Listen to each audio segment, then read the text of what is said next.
Well, this is day 5. I've been on trail for about 2 hours. I've hiked about, I think about 6 or 6.5 miles.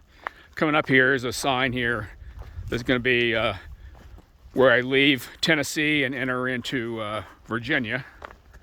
So it's always nice to change a state, especially when you're doing a through hike. But there's the state line. And so I've got about, it says 3.5 miles into Damascus. It's mostly downhill, so it'll be a pretty quick hike. And so I'm gonna go in there, get something to eat. I gotta get my food resupply box and get that situated. Find out a hostel that I'm gonna stay at tonight. There's one that's free, which I'll try to stay at that one. But I'll check that out. But today's going good. My feet feel good.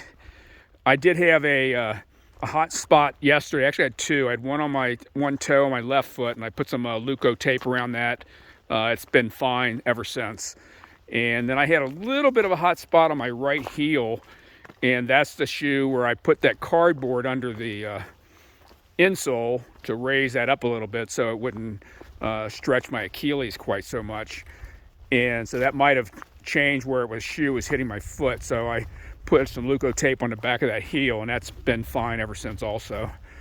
So everything's going pretty good with that, with feet wise. Speaking of feet, I did have, there was a girl and a guy that I stayed with in a shelter my first night and my third night.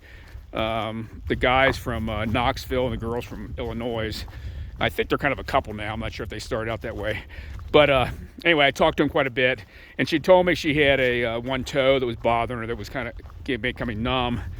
So I saw her on trail, and I stopped and talked to her, and I asked her if she did a heel lock lace to keep her heel back, and she said she didn't know. She didn't know what that was. So I had her put her foot up on a rock, and I showed her how to do that, and I told her, it would help keep her heel back and keep her toe from hitting the front of the shoe. And I did check. It seemed like where her toe is at in her shoe, I told her I thought she probably should go up a half size when she buys new shoes, but so yeah, that's pretty common. When I did my through hike, I know there was quite a few people that had toes that would become numb. That's not unusual. So anyway, that's about it for today, and I'll be into Damascus here shortly. Talk to you later.